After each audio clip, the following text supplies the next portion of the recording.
নমস্কার বন্ধুরা, শিউলি রান্নাঘরে আপনাদেরকে অনেক অনেক স্বাগত জানাই। আবার একটা নতুন রেসিপি নিয়ে হাজির হলাম। আজকে আমি দুর্দান্ত স্বাদের সাবুর পায়েস বানিয়ে আপনাদের সাথে শেয়ার করব। তার জন্য এখানে সাবুদানাগুলো আমি 1 ঘন্টা আগে ভিজিয়ে রেখেছিলাম। দেখুন এইভাবে খুব সুন্দর ভেজে গিয়েছে। বাটিতে নিয়েছি চিনি আর এখানে নিয়েছি কাজু কিশমিশ। তাহলে বন্ধুরা এইবার রেসিপিটা শুরু করে নিই। প্রথম থেকে শেষ পর্যন্ত ভিডিওটা দেখার জন্য অনুরোধ রইল।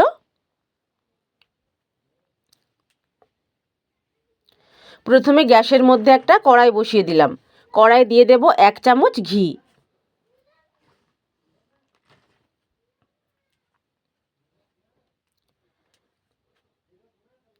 তো আমি এখানে 1 চামচ ঘি দিয়ে দিলাম।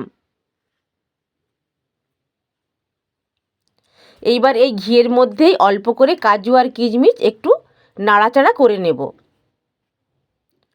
তো কিশমিশ আর কাজু ভেজে নিয়েছি, এইবার তুলে নিলাম। এই কড়াইয়ের মধ্যেই ভেজানো সাবুদানাগুলো দিয়ে দেব। প্রথমে দিয়ে দিলাম একটা তেজপাতা ছিঁড়ে। এইবার ভেজানো সাবুদানাগুলো এর মধ্যে দিয়ে দিলাম, দিয়ে হালকা করে একটু নাড়াচাড়া করে নেব। এতে করে যখন সাবুদানাগুলো দুধের মধ্যে ফুটবে তখন একটার গায়ে একটা লেগে যাবে না। খেতে একদম দুর্দান্ত লাগে। যে কোনো পুজো পার্বণেও আপনারা এইভাবে বানিয়ে নিতে পারবেন।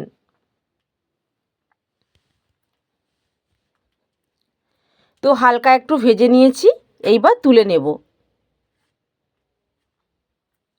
এই কড়াইয়ের মধ্যেই আমি এখানে 500 গ্রাম দুধ নিয়েছি। দুধটা আমি আগে থেকেই গরম করে রেখেছিলাম, পুরোটাই কড়ার মধ্যে দিয়ে দিলাম। দিয়ে আবারও ভালো করে দুধটা গরম করে নেব বা ফুটিয়ে নেব। একটা এলাচের মুখ ফাটিয়ে দিয়ে দিলাম, এতে করে পায়েসের ফ্লেভারটা ভালো আসবে।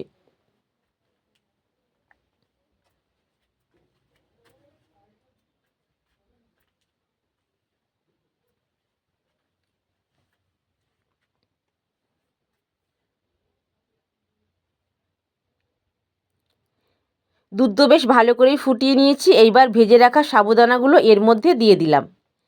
এইবার খুন্তির সাহায্যে অনবরত নাড়াচাড়া করে নেব।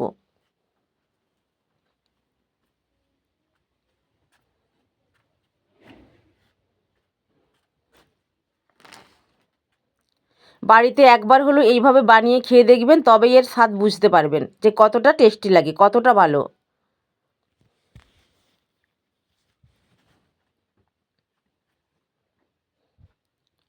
তো এইভাবে ফুটিয়ে অনেকটা দুধ আমি ঘন করে নেব।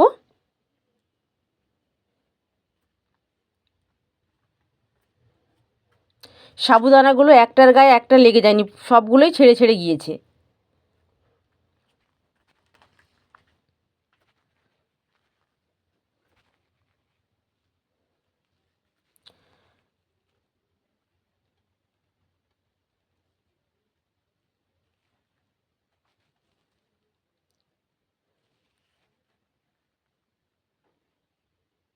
এইভাবে অনবরত নাড়াচাড়া করে নিচ্ছি। এইবার দিয়ে দেব ভেজে রাখা কাজু আর কিশমিশ, আর দিয়ে দেব পরিমাণ মতো চিনি। আপনারা যে যেরকম মিষ্টি খেতে পছন্দ করেন সেইভাবেই এখানে ব্যবহার করবেন। তো আবারও ভালো করে একটু খুন্তির সাহায্যে নাড়াচাড়া করে নেব। এখানে পায়েসটা অনেকটাই ঘন হয়ে গিয়েছে, এর চেয়ে বেশি আর ঘন করা যাবে না, নইলে ঠান্ডা হলে আরও ঘন হয়ে যাবে।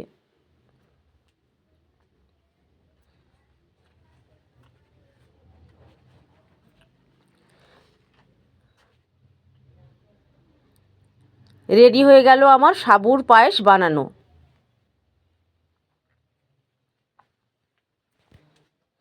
এইবার নামিয়ে নিলাম।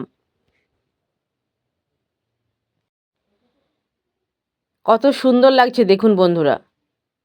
বাড়িতে একবার হলেও এইভাবে ট্রাই করে দেখতে পারেন।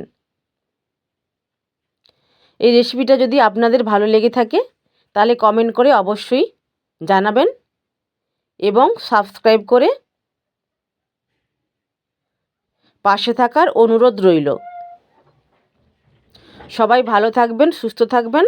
দেখা হবে আবার পরের ভিডিওতে। নমস্কার।